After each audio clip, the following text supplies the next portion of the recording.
important guest of honor tonight, Sheridan, Macon, come on up.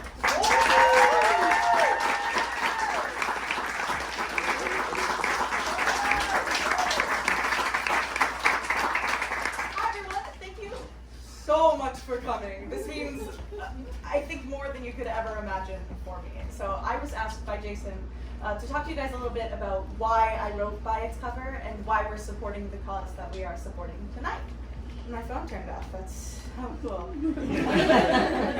Okay, so I wrote By Its Cover for a myriad of reasons, but one of the most driving forces behind its creation was my want for unique representation.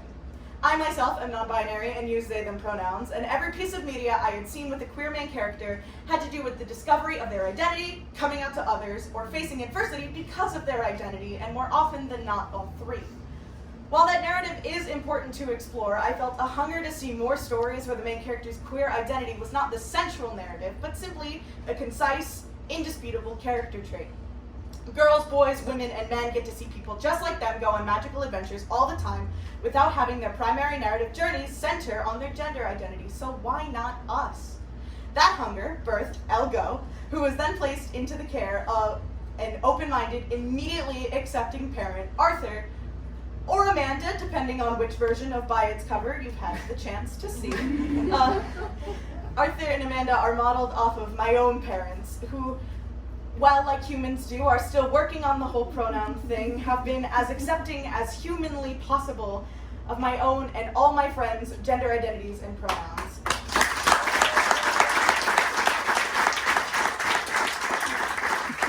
I am forever grateful for their unconditional love. Not every queer kid is this fortunate. In fact, I'm repeatedly reminded that I'm one of the lucky ones to have had my voice heard and embraced by those around me.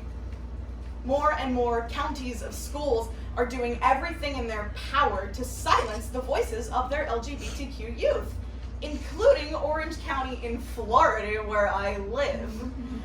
This is where the Trevor Project comes in. The Trevor Project is a massive organization with the mission of creating a world where all LGBTQ youth are able to see a bright future for themselves.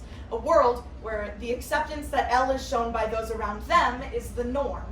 The Trevor Project offers a community for LGBTQ youth by providing crisis services and advocacy, while also taking the time to educate allies, teachers, and administrators on the needs of the LGBTQ youth they work with every day.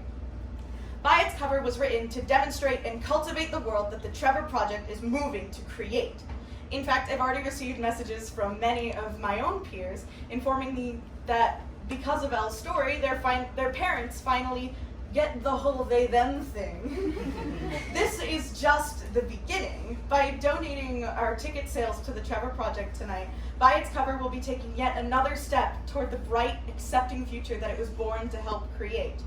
Of course, none of tonight could have been done without the entrepreneurship of By Its Cover's off-Broadway director and producer, and my amazing, essentially cousin, Jason Cobb.